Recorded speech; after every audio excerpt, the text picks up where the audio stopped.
ও বলে যে বয়স বাড়লে কি হয়েছে, মন তো আমার এখনো যুবক। আরে ভাই, আপনারা ঠিক কইতে কইছি আমি, তাহিরি শ্রোতা আপনারা। হ্যাঁ, তো তাইলে ঠিক বেঠিক বলতেছেন কেন? তো জিজ্ঞেস তো করি নাই, আপনি সিদ্ধান্ত দিবেন। যখন থেকে শ্রোতারা ঠিক বেঠিক সিদ্ধান্ত দিচ্ছে, তখন থেকে বক্তারা যা খুশি তা বলে যে ঠিক কিনা, লোকে করে ঠিক ঠিক হয়ে যায়। মোহর দিয়ে বিয়ে করার কথা ছিল, পুরুষ যৌতুক নিচ্ছে, এরপরে বলতেছে সমাজে পুরুষ নির্যাতন হয়, আপনারা জানেন না। তো তুই কি পুরুষ রে বেটা? পুরুষ তো মহিলাকে টাকা দিয়ে বিয়ে করে, তুই তো টাকা নিচ্ছিস। ছেলে জানার সম্পর্ক কন্টিনিউ করে কেন? বিয়ে করবে আশ্বস্ত হয়ে। সে জানাকে হালাল মনে করে নিয়েছে, কারণ সে মনে করে ওই মেয়েকে সে বিয়ে করবে, এই জন্য তার জন্য এটা হালাল মনে করে। অথচ সে ভুলে যায় সে মারা যেতে পারে। সে ভুলে যায় ওই একই মেয়েকে বিয়ে করলেও বিয়ের আগের সম্পর্ক হারাম হারাম বলেই থাকবে লিপিবদ্ধ। হাত তোলেন তো, কে কি শুকুর খাইছেন? এই পুরো গ্রামে মুসলমান সমাজে শুকুর জবাই হয়, গাঁজা পাওয়া যায় কিনা? হ্যাঁ, দেখছেন ওই বুজুর্গেরও একই অবস্থা হয়েছিল। তো এই দেশে ঘুষখোর আছে মুসলমান? মুসলমান ঘুষখোর আছে? মুসলমান শুকুরখোর আছে? মুসলমান মদখোর আছে? মুসলমান শুকুরখোর আছে? যে অপরাধটা যত বেশি ভয়ানক, শয়তান ওইটাকে তত সহজ করে, তত সুশোভিত করে তুলে দেয়। বুঝছেন? আব্দুল্লাহ ইবনে আব্দুর রাজ্জাক হাফিজাহুল্লাহ চলে আসছে।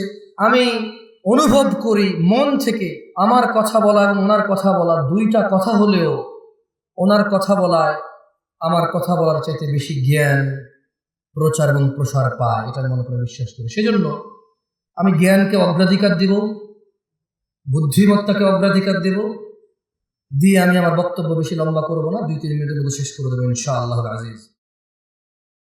আসসালামু আলাইকুম ওয়া রাহমাতুল্লাহি ওয়া বারাকাতুহু। আলহামদুলিল্লাহ ওয়াসসালাতু ওয়াসসালামু আলা রাসূলিল্লাহি ওয়া বা'দ। প্রশংসা আল্লাহ তাআলার, যিনি আমাদের সৃষ্টি করেছেন এক বিন্দু তুচ্ছ পানি হতে, তারপর সুন্দরতম অবয়বে প্রেরণ করেছেন এই পৃথিবীতে নর এবং নারী হিসেবে। আলহামদুলিল্লাহ, অসংখ্য দুরূদ ও সালাম নাযিল হন মুস্তাফা সাল্লাল্লাহু আলাইহি ওয়াসাল্লামের উপর, যার পরে পৃথিবীতে আর কোনো নবী রাসূল আগমন করবেন না। আমরা সবাই বলি আল্লাহুম্মা সাল্লি আলাইহি আল্লাহুম্মা বারিক আলাইহি।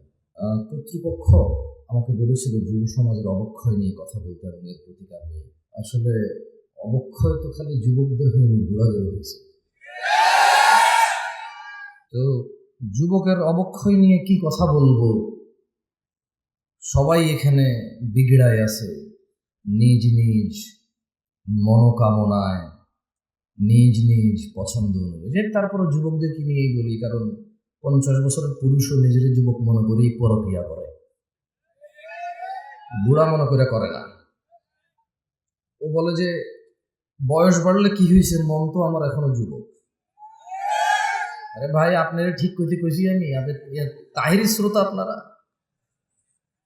হ্যাঁ, তো তাইলে ঠিক বেঠিক বলতেছেন কেন? তো জিজ্ঞেস তো করি নাই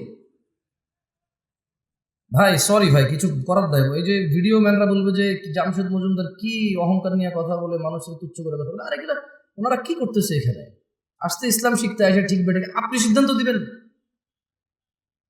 যখন থেকে শ্রোতারা ঠিক বেঠিক সিদ্ধান্ত দিচ্ছে, তখন থেকে বক্তারা যা খুশি তা বলে যে ঠিক কিনা, লোকে করে ঠিক ঠিক হয়ে যায়। শেষ। আর কোনো মানদণ্ড নাই ঠিক বেঠিকের, কোনো কোরআন সুন্নাহ থেকে দলিল প্রমাণ লাগে না। খালি বক্তা গবু ঠিক কিনা, শ্রোতা গবু ঠিক, এই ঠিক, ব্যাস। যুব সমাজের অবক্ষয়তার কারণ যদি নিয়ে কথা বলি, সবগুলো তো দূরের কথা, 10টা 5টা কারণ তো দূরের কথা। যদি খালি যুবকের নেশার বিষয়ে কথা বলি, তো কতক্ষণ বলা সম্ভব? কতক্ষণ বললে নেশার বিষয় বলে শেষ করা সম্ভব? আর আমি বা কতটুকু জানি কতটুকু অধঃপতন হয়েছে। যুবতীর বেপরদা, পর্দাহীনতা, এইটা নিয়ে যদি কথা বলি, তাহলে কতক্ষণ বলা সম্ভব? কতটুকুই বা বলার জ্ঞান রাখি? উলঙ্গ থেকে মানুষ বেপরদা থাকতো, তারপর মানুষ জামা কাপড় পরলো, ওগুলো পরে এখানে সেখানে এমন ডিজাইন করছে, উলঙ্গর চাইতে বেশি ভালগার দেখা যায়। তারপর কিছু মানুষ বোরখা বানানো শুরু করলো, স্ট্রবেরি কালার, পিঙ্ক কালার, বুকের সামনে ফুল, নাভির নিচে ফুল, কোমরের মধ্যে পিতা দিয়ে টাইট করে বান্ধা দিয়া হাত এভাবে তুলে মেয়েরা মাদ্রাসার হাটে। এখন যুবতীর, আমার বোনের বেপরদা নিয়ে কথা বললে কতক্ষণ কথা বলবো, আর কতটুকুই বা বলা সম্ভব? আমি বা কতটুকু জানি? যুবকের অবক্ষয় নিয়ে কথা বললে রাস্তাঘাটে কোনো মেয়ে ছক্কা লুডু খেলে না, সবগুলা যুবকরাই তো খেলে। রাস্তাঘাটে যুবতীরা সিগারেট গাঁজা ইয়াবা সেবন করে বেড়ায় না, যুবকরাই করে। এখনো সিনেমা হলের টিকিট যুবক যুবতীকে ফুসলায় ফাসলায় 2টা টিকিট কেটে নিয়ে যায় সিনেমা দেখতে। এখনো জেনার সমস্ত বিল যুবক ভরে। রাস্তাঘাটে মারামারি গালিগালাজ এগুলো যুবকরাই করে, পুরুষরাই করে। আবার আল্লাহ থেকেও আদিষ্ট হয়েছে প্রথমে নিজের চক্ষু অবনত করে লজ্জাস্থানের হেফাজত করতে। সেই যুবক কিনা বেপরদা মহিলার দিকে তাকিয়ে থেকে ফেসবুকে পোস্ট করে, মাইক হাতে বেয়ে কথা বলে, জায়গা জায়গায় সমালোচনা করে, সমাজটা নষ্ট হয়ে গেছে, নারীরাই নষ্টের মূল, বেপরদা চলে, সব ছেলে নষ্ট করে দিছে। অথচ ও ল্যাংটা হাঁটলেও পুরুষের জন্য আল্লাহর পক্ষ থেকে আদেশ, নিচে তাকাবে তারপরে হাঁটবে। ও নিচে তাকাবে না, নিজেরটা মানবে না, আরেকজন মানে নাই, সেটার সমালোচনা করে বেড়ায় যুবক। এখানকার যুবকের ধারণা পর্দা মানে হচ্ছে মহিলা, পর্দা মানে মা, বোন, স্ত্রী, কন্যা, দাদি, নানি, ফুফি, খালা। পর্দা মানে মহিলা।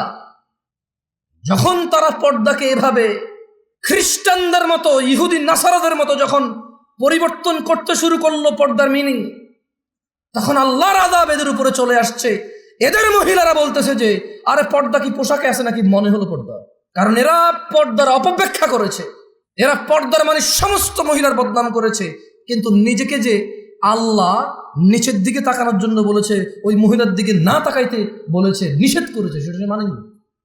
ঘরে সিলিন্ডার গ্যাস ব্লাস্ট হলে নতুন বউ মারা গেছে, পুকুরে পড়ে মারা গেলে নতুন বউ মারা গেছে, যে বউটা যৌতুক দেওয়ার কথা ছিল যৌতুক দিতে পারে নাই, মোহর দিয়ে বিয়ে করার কথা ছিল, পুরুষ যৌতুক নিচ্ছে। এরপরে বলতেছে সমাজে পুরুষ নির্যাতন হয়, আপনারা জানেন না। তো তুই কি পুরুষ রে বেটা? পুরুষ তো মহিলাকে টাকা দিয়ে বিয়ে করে, তুই তো টাকা নিচ্ছিস। পুরুষ তো মহিলাকে টাকা দিয়ে বিয়ে করে, পুরুষ উপার্জনের জিম্মেদার নিজেকে মনে করে। মা বোনকে কাজে লাগাই দেয় না, মেয়েকে কাজে লাগাই দেয় না। পুরুষ মর্যাদা সম্পন্ন হয়, বলবে 3 বেলা খাবো, না পারলে 2, না পারলে 1। কিন্তু জিম্মেদারি উপার্জনের আমার বোনের না, আমার মায়ের না। যদি করে মুসলমান মেয়ে, কোনো হারাম কিছু নাই, মহিলা কাজ হতে পারে। আল্লাহ আমাদেরকে বুঝার তৌফিক দান করুন। কি এখনো কি হাসি পাচ্ছে? নাম হচ্ছে সালাফি কনফারেন্স। বসে আছে যারা নিজেদেরকে দাবি করে মানহাজুস সালাফের মধ্যে যারা আছি আমরা। মানহুমুস সালাফ, সালাফকে আসহাবান নবী সাল্লাল্লাহু আলাইহি ওয়াসাল্লাম, নবী সাল্লাল্লাহু আলাইহি ওয়াসাল্লামের সাহাবারা হচ্ছে সালাফ। আমরা বলছি আমরা ওদের অনুসরণকারী, আর বসে বসে কমেডি করি এখানে এসে। আল্লাহ আমাদেরকে বোঝার তৌফিক দান করুন। সরি, আপনারা মনে কষ্ট নিয়েছেন আমার কথা? দুঃখজনক। এই শীতের মধ্যে এত কষ্ট করে বসে আছেন হাসি তামাশা করার জন্য, মোবাইলে কমেডি দেখেন, এখানে বসে আছেন। মনে রাখতে হবে যুবক ভাই আমার, বর্তমানে আমাদের যুব সমাজের অসংখ্য সংকট, অসংখ্য সমস্যায় জর্জরিত আমাদের সমাজ। এর মধ্যে নাম্বার 1 আর নাম্বার 2, কোনটা 1 নাম্বার কোনটা 2 নাম্বার এটা বলা কঠিন হয়ে যাবে। নেশা আর জেনা, জেনা 1 নাম্বার নাকি নেশা 1 নাম্বার এটা বলা কঠিন হয়ে যাবে, এমন ব্যাপক হারে হয়েছে। ছেলে জেনার সম্পর্ককে প্রেম বলে, ভালোবাসা বলে।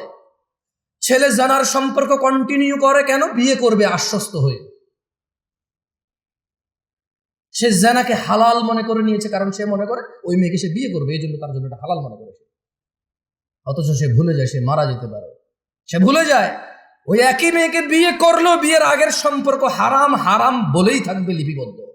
যুব সমাজ মাদকের মরণ নেশায় মেতে উঠেছে। বর্তমান সময়ে অধিকাংশ যুবক মাদকে আক্রান্ত, ধ্বংসের অবলীলায় নিপতিত হতে দেখা যায়। বিভিন্ন ধরনের মাদকের সয়লাভ যুবকদের মধ্যে ছড়িয়ে পড়াতে তারা কোনো না কোনো উপায়ে নেশাগ্রস্ত হয়ে পড়েছে। যারা নেশা করে তারা অধিকাংশই জানে নেশা কোনো রকম উপকারী বা ভালো কাজ নয়, এবং তা মানুষের জীবনাশক্তি বিনষ্টকারী। এইসব জেনে শুনেও যুবক মাদকাসক্ত নেশার অন্ধকার জগতের মধ্যে থাকতে চায়। ও থাকতে চায় নেশায় বিভোর হয়ে, উদাসীনতায় মেতে থাকতে চায়, এটা জেনেও যে নেশা ওকে ধ্বংসের সর্ব উচ্চ পর্যায়ে নিয়ে যাবে, ধ্বংসের সর্বশেষ পর্যায়ে নিয়ে যাবে, এটা ও জানে, তারপরও সে মেতে থাকতে চায় নেশা। মাদকাসক্ত তরুণ প্রজন্ম ধর্ম কর্ম সব কিছু বিসর্জন দিয়ে হতাশাকে, স্যাডনেসকে, সরৌনেসকে আপন করে নিতে চায়, সঙ্গী করে নিতে চায়। জীবনের চলার পথ থেকে বিভ্রান্ত হয়ে পড়েছে এবং বিবেক বুদ্ধি হারিয়ে সামাজিকতা থেকে দূরে সরে যেতে চায় যুবক, নেশায় আসক্ত হয়ে, নেশাকে আপন করে নিয়ে। অথচ মুসলমানের সন্তান জুমআ পড়ে, খুতবা শোনে, ওয়াজে আসে, মক্তবে পড়েছে, মাদ্রাসায় পড়েছে, ওর পরিবারের কেউ না কেউ মাদ্রাসায় পড়েছে, ও ওয়াজ শুনে ইউটিউবে, তারপরেও সে ইসলামের বিধিবিধান সম্পর্কে গাফেল ও বেপরোয়া। অথচ ইসলাম মানুষকে নেশা গ্রহণ, মাদক সেবন হতে সম্পূর্ণ নিষেধ করে। মানুষকে ধ্বংস ও করুণ পরিণতি হতে রক্ষা করার জন্য ইসলামী অনুশাসন মেনে চলার কোনো বিকল্প নেই যুবক ভাইয়েরা। তাই আমাদের জানতে হবে ইসলাম মাদক সম্পর্কে কি কি দিক নির্দেশনা দিয়েছে। কি ঠিক কিনা বলতেছেন না, যে কি খারাপ লাগতেছে? দুই তিনবার জিজ্ঞেস করে নি, বলেন, তাহলে ঠান্ডা হয়ে যাবে। বলবেন যে এত কষ্ট করে ওনার লাগে বসে আছি, উনি একটা বারো ঠিক কিনা করুন না, ঠিক বলতে পারলাম না। আজকে তো ওয়াজ যে ঠিক হয়েছে স্বীকৃতি দিতে পারলাম না, সার্টিফিকেট দিতে পারলাম না, ঠিক কিনা? ভালো হয়েছে, ঠিক আছে, আর ভালো লাগবে না। দই জমান ভাই, মানুষ জমায়েন না, ওয়াজ জমায়েন না, ওয়াজরে জমতে দিয়ে না, জমে গেলে তো বসে যাবে, শেষ। আমি চাই ওয়াজ না জমুক, বল্লা, আমি চাই শ্রোতা না জমুক, ওয়াজ না জমুক। আমি চাই আল্লাহর এই পৃথিবীতে কত নবী রাসূল প্রেরণ করেছে, যাদের উম্মত খুবই অল্প সংখ্যক, কিন্তু তারা অসফল নয়। অ্যাজ এ নবী এবং অ্যাজ এ রাসূল আলাইহিমুসসালাম আজমাইন, তারা অসফল নয়। আমি জামশেদ মজুমদার কখন এটা বিশ্বাস করি না, এত বড় প্যান্ডেলে এত মানুষ থাকলেই কল্যাণ। আমি বিশ্বাস করি man to man, eye to eye. একজনের সামনে বসে আছে, কথা বলতেছি, ও কানেক্ট হয়েছে, ও বুঝতেছে আমি কি বলছি, ও মেনে নেওয়ার পক্ষে উদ্বুদ্ধ হয়েছে এবং চেষ্টা করতেছে মেনে নেওয়ার জন্য। আমার কাছে এইরকম এত পরিমাণ শ্রোতার চাইতে ওই একজন অনেক বেশি মূল্যবান, যে নিজেকে সংশোধন করার জন্য শুনে। যে সংস্কৃতি মাহফিল একটা বাৎসরিক সংস্কৃতি আদায় করতে আসে না, যে দিন শিখতে আসে, সে আমার কাছে বেশি মূল্যবান। যাই হোক, ইসলাম মাদক সম্পর্কে আমাদের যে দিক নির্দেশনা দেয় তার সম্পর্কে জানা অত্যন্ত জরুরি। রাসূলুল্লাহ সাল্লাল্লাহু আলাইহি ওয়াসাল্লাম মাদক সম্পর্কে সতর্কবাণী উচ্চারণ করে বলেন, যে কোনো ধরনের নেশাজাত পানীয় হারাম। কোন ধরনের? এইগুলা বলবেন, ঠিক বেঠিক জিজ্ঞেস করবেন, মানে এতক্ষণ তো কথা বলছি, এখন দুই একটা হাদিস পড়বো, আয়াত পড়বো, আপনাদেরকে জিজ্ঞেস করব। যেটা জিজ্ঞেস করব ক্লাসে যেমন শিক্ষকরা ছাত্রদেরকে পড়ায় জিজ্ঞেস করে, ছাত্ররা বলে, আমি চাই একটা হাদিস পড়বো, আপনাদের জিজ্ঞেস করব, আপনারা বলবেন। তাহলে কি হবে, আপনারা যখন বলবেন এটা আপনারা ইজিলি মুখস্থ করতে পারবেন, মনে থাকবে ইনশাআল্লাহ। আল্লাহ আমাদেরকে তৌফিক দান করুন, আমিন। তাহলে মুহাম্মদ সাল্লাল্লাহু আলাইহি সাল্লাম বলেছেন যে কোন ধরনের নেশাজাত পানীয় হারাম। কয় ধরনের? কোনটা কি বাদ গেছে? টিকটিকির লেজ, ইয়াবা, গাঁজা, এগুলো তো হাদিসের নাম নিয়ে নাই, এগুলো হাদিসে নাম নিয়ে নাই। কিন্তু যেই জিনিসের নেশা হয় সেটা হারাম কে বলেছে? মুস্তাফা আলাইহিস সালাম। তিনি আরো বলেন, কুল্লু মুস্কিরিন খামর, নেশাজাত যে কোন দ্রব্যই মাদক, ও কুল্লু মুস্কিরিন হারাম, আর যাবতীয় মাদকই হচ্ছে হারাম। ওয়ামান শারিবাল খামরা ফিদ দুনিয়া ফামাতা ওয়া হুয়া ইউদমিনুহা লাম ইয়াতুব, আর যেই ব্যক্তি দুনিয়াতে মাদক সেবন করে অতঃপর নেশাগ্রস্ত অবস্থায় মৃত্যুবরণ করে তওবা না করে, লাম ইয়াশরাবহা ফিল আখিরাহ, আল্লাহ সুবহানাহু ওয়া তাআলা আখিরাতে তাকে মদ পান করা থেকে বঞ্চিত করবে। তাহলে আমরা বুঝলাম আনার জান্নাতি ফল, আঙ্গুর জান্নাতি ফল, মদও জান্নাতি পানীয়। মদ কি? মদ কি? জান্নাতি পানীয়। তবে জান্নাতি পানীয় যে মদ, ওখানে নেশা নাই। বিশ্বে আমরা মানুষরা যে মদ তৈরি করি সেই মদের নেশা আছে। আর যদি নেশা না হয় এটাকে মদই বলা হয় না। বুঝে আসছে না? আসে না? ওটাকে শরবত বলে। কি বলে? যেটা খেলে নেশা হয় না ওটাকে কি বলে? আর যেটাই খেলে নেশা হয় সেটাকে কি বলে? মদ। আখিরাতের মধ্যে নেশা হবে না, কিন্তু ওটার নাম মদ। কেমন? আল্লাহ আমাদেরকে বুঝার তৌফিক দান করুন। মানব সভ্যতার প্রতি মারাত্মক হুমকি সৃষ্টিকারী দেশের অন্যতম অভিশাপ মাদকাসক্তি। মাদক দ্রব্যের নেশার ছোবল এমনই ভয়ানক যে তা ব্যক্তি, পরিবার, সমাজ, দেশ থেকেই বিচ্ছিন্ন করে না খালি, বরং তা সমগ্র জীবন ধ্বংস করে দেয়। মানবতার মুক্তির কাণ্ডারি ইসলামই সর্বনাশা মাদক সম্পর্কে মানব জাতিকে সর্বোচ্চ সতর্ক করেছে। মানুষ যাতে মাদক থেকে দূরে থাকে তার জন্য মাদক সেবনে এই নেশাগ্রস্ত ব্যক্তির জন্য ইসলাম শাস্তির ব্যবস্থা করেছেন, ঘোষণা করেছেন, যাতে মানুষ আল্লাহকে পরোয়া করে, যাতে মানুষ জান্নাতকামীরা, জান্নাতের মনোবাসনা যাদের ভিতরে আছে, যারা জাহান্নাম থেকে বাঁচতে চায়, যারা রক্ত পুজ খেতে চায় না, যাদের ইচ্ছা নেই মাথার উপরে আল্লাহ গরম পানি ঢেলে দেবে আর টকবক টকবক করে এটা উতরাবে, যাদের এমন ইচ্ছে নেই জাক্কুম ফল খাওয়ার, জাক্কুম কাটা খাওয়ার, যাদের এমন ইচ্ছে নেই হুতমাতে যাওয়ার, ওয়াইলে যাওয়ার, আগুনে প্রবেশ করার, ইসলাম তাদের জন্য ওয়ার্নিং দিয়েছে মদের বিষয়। কি বলেছে? কোরআনুল কারীমে আল্লাহ বলেছে, ইয়া আইয়ুহাল্লাযীনা আমানু, ও মুমিনগণ। তাহলে কি সবাইরে বলছে? সবাইরে বলছে। কারে বলছে? কারে বলছে? অমুসলিমদেরকে বলে নাই? irrelevant to them because they don't believe in Allah subhanahu wa ta'ala. তারা আল্লাহকে বিশ্বাস করে না, তারা আখিরাতকে বিশ্বাস করে না, জান্নাতকে বিশ্বাস করে না, জাহান্নামকে বিশ্বাস করে না। বলে যে আমরা দেখছি না যেটা। অথচ তারা আলোকে বিশ্বাস করে দেখা যায় না, বাতাসকে বিশ্বাস করে দেখা যায় না। এরপরে আবার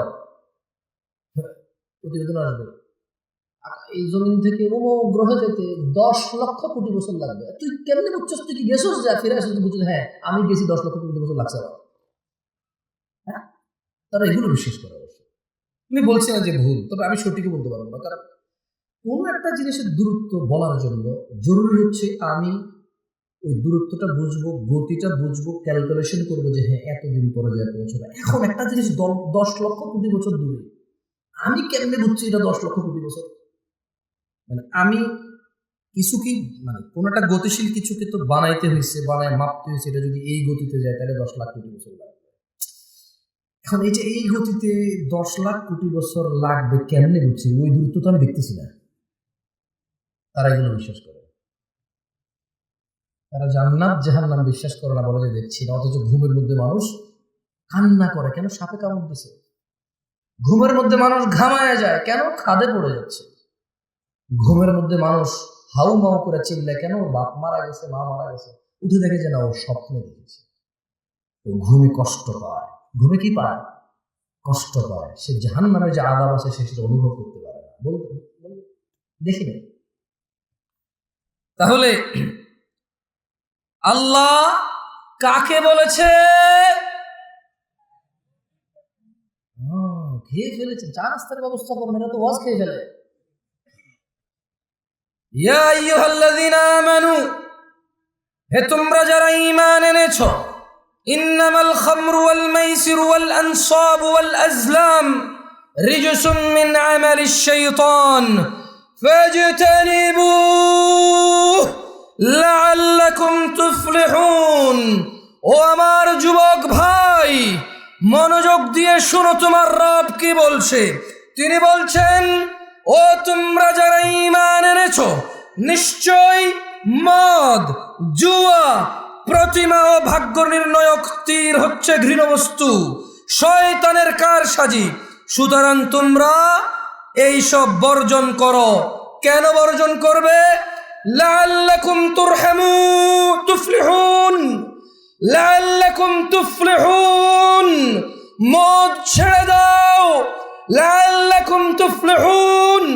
জুয়া ছেড়ে দাও, লাআল্লাকুম তুফলিহুন, যাতে তোমরা সফল হও, বিজয়ী হও। কোন মানুষ মদ খেয়ে, নেশা করে অথবা জুয়া খেলে সফল হবে না, ইম্পসিবল। আল্লাহ সুবহানাহু ওয়া তাআলা বলেছে এটা, যে তোমরা মদ ছাড়ো, জুয়া ছাড়ো, কেন? লাআল্লাকুম তুফলিহুন, যাতে তোমরা সফল হতে পারো। আবু দারদা রাদিয়াল্লাহু আনহু থেকে বর্ণিত, তিনি বলেন, আমাকে আমার প্রিয় বন্ধু রাসূল সাল্লাল্লাহু আলাইহি ওয়াসাল্লাম এই মর্মে ওসিয়ত করেছেন, লা তাশরাবিল খামর ফাইন্নাহা মিফতাহু কুল্লি শারর। একদা আবু দারদা রাদিয়াল্লাহু আনহু বলছে যে মুহাম্মদ সাল্লাল্লাহু আলাইহি ওয়াসাল্লাম আমার বন্ধু আমাকে ওসিয়ত করেছে। কি করেছে? কি করেছে? আপনারা ঠিক বলতে বলতে অভ্যস্ত তো, ওইটাই খালি বলেন, অন্য কিছু আর বলেন না। কি করেছে?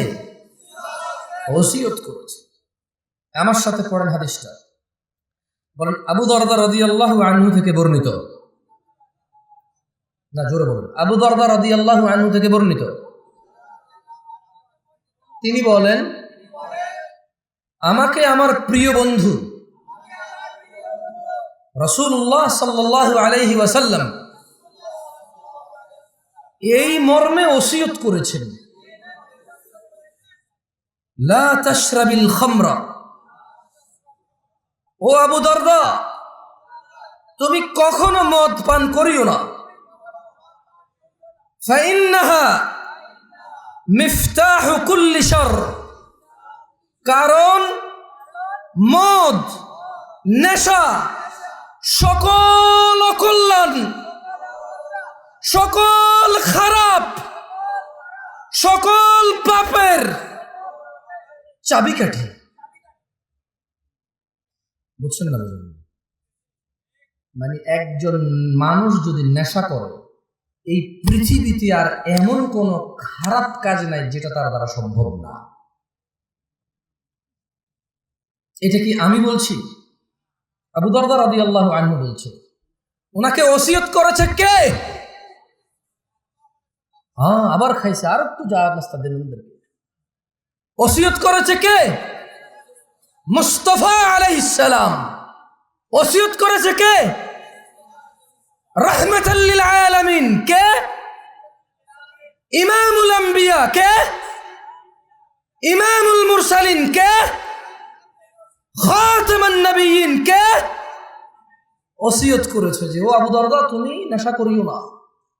তুমি যদি নেশা করো তাহলে এটা সকল পাপের, সকল অকল্যাণ, সকল অঘটনের চাবিকাঠি হচ্ছে এই নেশা। তাহলে ছোট্ট একটা গল্প বলি বনি ইসরাইলের। কেমন? আল্লাহ নবী সাল্লাল্লাহু আলাইহি ওয়াসাল্লাম বলেছে যে তোমরা বনি ইসরাইলের গল্প বলো, তবে মিথ্যা বলিও না। কি বলিও না? মানে বানায় বানায় বলিও না। তাহলে আমি কি ছোট্ট একটা বনি ইসরাইলের গল্প বলবো? আপনাদের কষ্ট হয়ে যাচ্ছে, আমি বক্তব্য ছেড়ে দেবো ইনশাআল্লাহ। না গুলোই গুলিনি, আর কত মাস কষ্ট করেছে চালান। আমি পারবো না এত বেশি চালাইতে, বেশি চালাইলে ব্রেক ধরবে না, পরে পরে ডাইরেক্ট 120 গতিতে মারলে 30-40 পিছিয়ে এসে মেরে দেবে গাড়ি। একদা বনী ইসরাইলের জৈনিক রাষ্ট্রপতি, মানে একজন সরকার প্রধান বা রাজা, ওর যুগের মানে ওই রাজা তার সময়ে একজন আবেদ, বুজুর্গ, বুজুর্গ মানে বোঝেন নেককার মানুষ। কি মানুষ? নেককার মানুষ। তো ওই রাষ্ট্রপতি ওর যুগের একজন নেককার মানুষকে 4টি কাজের যে কোনো একটি কাজ করতেই হবে বাধ্য করেছে, যদি না করে ওকে হত্যা করবে। তাহলে বনী ইসরায়েলের একজন রাষ্ট্রপতি একজন বুজুর্গ নেককার মানুষকে কয়টি কাজ করতে বলছে? না, এই যে খেয়ে ফেলছে, 4টির যে কোনো একটি, মানে করতেই হবে, 4টির যে কোনো একটি হলেও করতে হবে। তো তাকে কি বললো? তাকে বললো যে শোনো, তুমি হয় মদ খাবা, তুমি হয় মদ খাবা, অথবা মানব হত্যা করবা, মানুষকে খুন করবা, অথবা শূকরের মাংস খাবা, অথবা তুমি কি করবা? জেনা ব্যভিচার করবা। তাহলে লোকটা কি আমাদের মতো কেউ ছিল? কি ছিল? কি ছিল? পরহেজগার। মাশাআল্লাহ। তাহলে ঠিক আছে, এবার ওয়াজ শুনতেছেন আপনারা। তাহলে লোকটা ফরেজগার ছিল, ওকে কয়টা জিনিসের যে কোনো একটা করতে বাধ্য করেছে? 4টার। 1 নেশা, কি? 2 হত্যা, 3 ব্যভিচার, 4 শূকরের মাংস। এখন ওকে বলছে যে তুমি যে কোনো একটা হইলেও করতে হবে, নাহলে তোমাকে হত্যা করা হবে। ওই বুজুর্গ চিন্তা করলো শূকরের মাংস কিভাবে খায়, মানুষ কিভাবে হত্যা করি। না, এটা এখানে লেখা নাই। বুজুর্গ হয়তো 4টার মধ্যে বাধ্য ছিল, ওর রাষ্ট্রপতি বলতেছে যে তুমি এটা যে কোনো একটা করতেই হবে। তো জীবন বাঁচানোর জন্য নির্বাচন করেছেন মদকে, মানে শূকরের থেকে ইজি না। আর মুসলমানদের মধ্যে কে কে হাত তোলেন তো, কে কে শূকর খাইছেন? এই পুরো গ্রামে মুসলমান সমাজে শূকর জবাই হয়? গাঁজা পাওয়া যায় কিনা? হ্যাঁ, দেখছেন ওই বুজুর্গরও একই অবস্থা হয়েছিল। আর হাসতেছে, আবার হাসতেছে, এটা কমেডি বুজুর্গ। আরে ভাই, একটু বিবেচনা দিয়ে চিন্তা করেন না, আপনি যেরকম নেশাকে শূকরের চাইতে ভালো মনে করেন, মানে শূকর এতটাই আমরা ঘৃণা করি, আলহামদুলিল্লাহ, আল্লাহর প্রশংসা প্রপার, আমরা এই সমাজে এটা দেখি না। আছে সুদখোর পর্যন্ত শূকর খায় না। সুদ খাওয়া কি? শূকর খাওয়া কি? শূকর খাইলে গুনাহ কার লগে? সুদ খেলে গুনাহ আল্লাহর লগে, মানুষের লগে। সুদের গুনাহ মাপ পাওয়া বেশি কঠিন। ঘুষ খাওয়া কি? শূকর খাওয়া কি? শূকর খাইলে কার সাথে গুনাহ? আর ঘুষ খেলে কার কার সাথে গুনাহ? আল্লাহ এবং মানুষের সাথে। মানুষের হক খাইছে সে, আমি বুঝাতে পারিনি। তো এই দেশে ঘুষখোর আছে? মুসলমান ঘুষখোর আছে? মুসলমান শূকরখোর আছে? মুসলমান মদখোর আছে? মুসলমান শূকরখোর আছে? আপনি হয়তো চিন্তা করবেন যে ওই লোক যদি এত ফরজগার হয়, তাহলে সে মদ নির্বাচন করলো কেন? কারণ বস্তুত মদ, শূকর অথবা হত্যা, ব্যভিচারের চাইতে নর্মাল মনে হয় মানুষের কাছে। এটা মানুষের কাছে মনে হয়। কার কাছে মনে হয়? আপনাকে একটা কথা বলি, মনে হওয়ার কারণ আছে। যে অপরাধটা যত বেশি ভয়ানক, শয়তান ওইটাকে তত সহজ করে, তত সুশোভিত করে তুলে দেখায়। বুঝছেন? তো ওই ফরজগার লোক কি নির্বাচন করেছিল? মদ নির্বাচন করেছে। পরিশেষে উক্ত ব্যক্তি বাধ্য হয়ে মদ পানকে সহজ মনে করে তা করতে রাজি হলো। কিন্তু যখন সে মদ খেল, মদ খাওয়ার পর সে সম্পূর্ণ মাতাল হয়ে বাকি 3টা কাজও সে করছে। কারণ মদ খেলে বিবেক চলে যায়। মদ খেলে কি চলে যায়? তো যখন সে সহজ মনে করে মদ খেলো, নেশাগ্রস্ত মাতাল হয়ে জেনাও করছে, সুদও হয়েছে। আল্লাহ তাআলা আমাদেরকে বুঝার তৌফিক দান করুন। আমি যে একটু আগে বলেছি যে যেই অপরাধটা যত বড়, মানুষের জন্য যত ধ্বংসশীল, শয়তান এটাকে তত কি করে দেখায়, সুন্দর করে দেখায়। দেখেন আল্লাহ কি বলে কোরআনুল কারীম, আউযু বিল্লাহি মিনাশ শাইতানির রাজীম। ইন্নামা ইউরিদুশ শাইতান إنما يريد الشيطان أن يوقع بينكم العداوة والبغضاء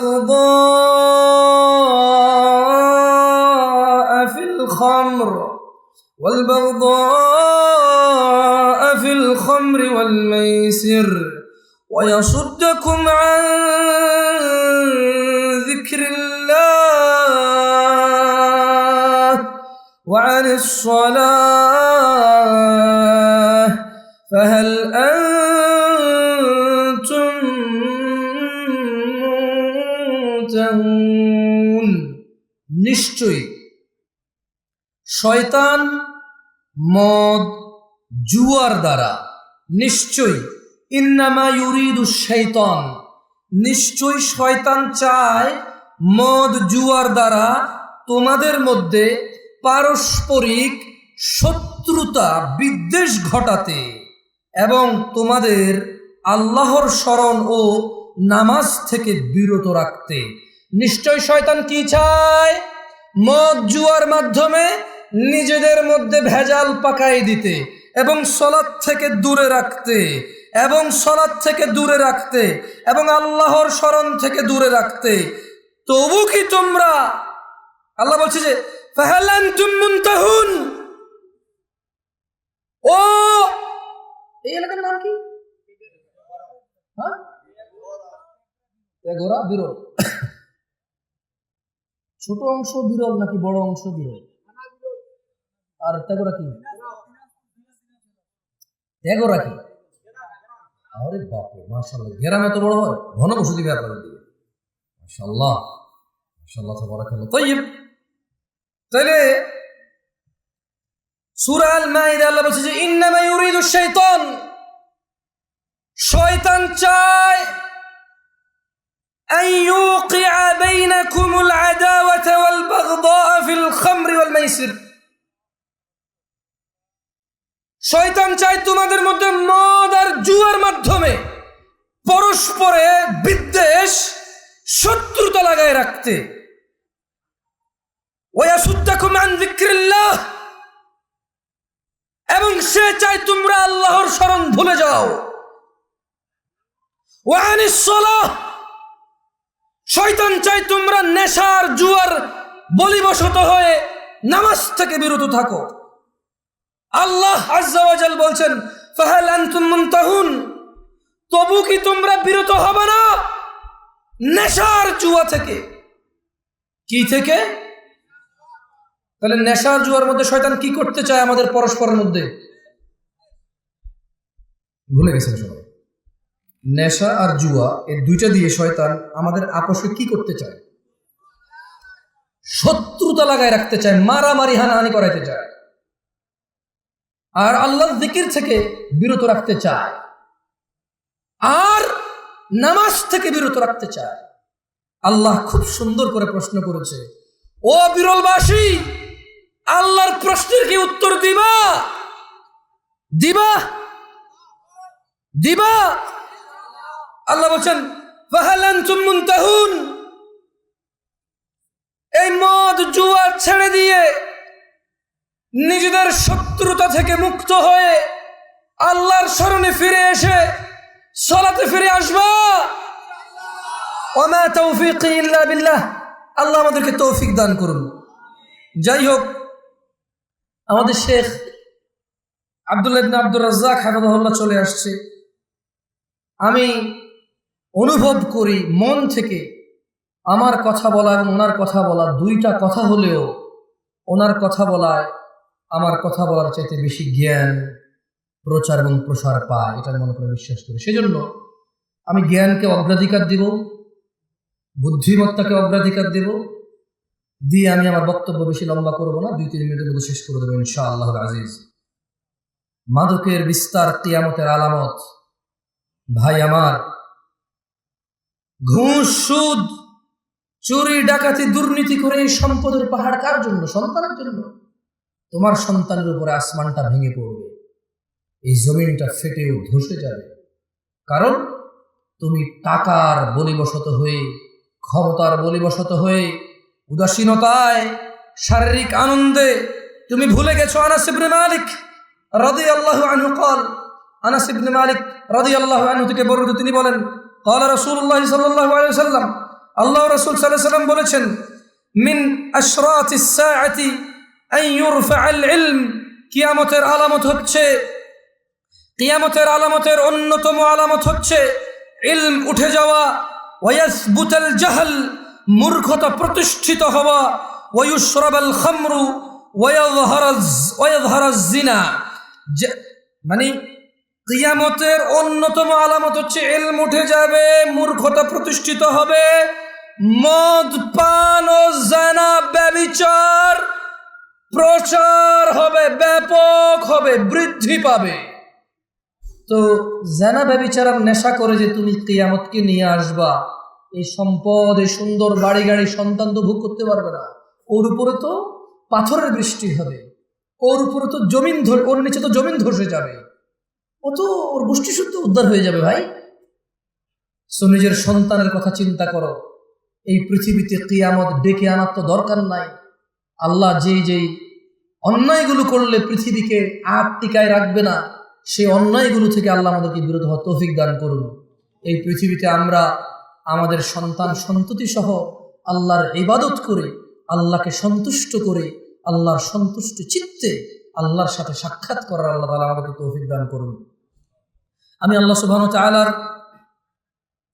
কাছে এই ফরিয়াদ করি, আমার ভাইদের সর্বশেষ একটি হাদিস শুনিয়ে আমি আমার বক্তব্য শেষ করব। ভাই আমার, তোমরা যারা নেশার সাথে জড়িত আছো, তোমাদেরকে বলি, জাবের রাদিয়াল্লাহু আনহু থেকে বর্ণিত একটি হাদিস, রাসূল সাল্লাল্লাহু আলাইহি ওয়াসাল্লাম বলেছেন, যারা দুনিয়াতে নেশা করবে তাদেরকে আখিরাতে আল্লাহ সুবহানাহু ওয়া তাআলা জাহান্নামীদের শরীরের পচা, গলা, পুজ, ঘাম পান করানোর বিষয়ে তিনি সুবহানাহু ওয়া তাআলা প্রতিশ্রুতি দিয়েছেন।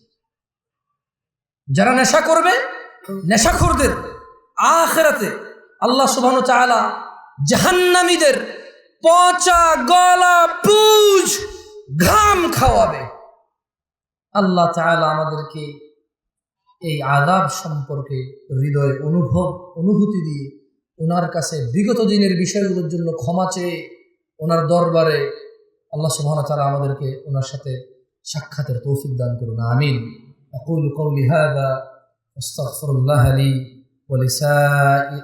ولكم ولسائر المؤمنين والمؤمنات فاستغفروا إنه هو الغفور الرحيم। আমি আল্লাহর কাছে দোয়া করি, আল্লাহ তাআলা আমাকে ক্ষমা করুন এবং আপনাদেরকে ক্ষমা করুন। আপনারাও আল্লাহর কাছে দোয়া করিয়েন, আল্লাহ আপনাদের ক্ষমা করুক এবং আল্লাহ আমাকে ক্ষমা করুক। সুবহানাক আল্লাহুম্মা ওয়া বিহামদিকা আশহাদু আল্লা ইলাহা ইল্লা আনতা আস্তাগফিরুকা ওয়া আতুবু ইলাইক। আসসালামু আলাইকুম ওয়া রাহমাতুল্লাহি ওয়া বারাকাতুহু।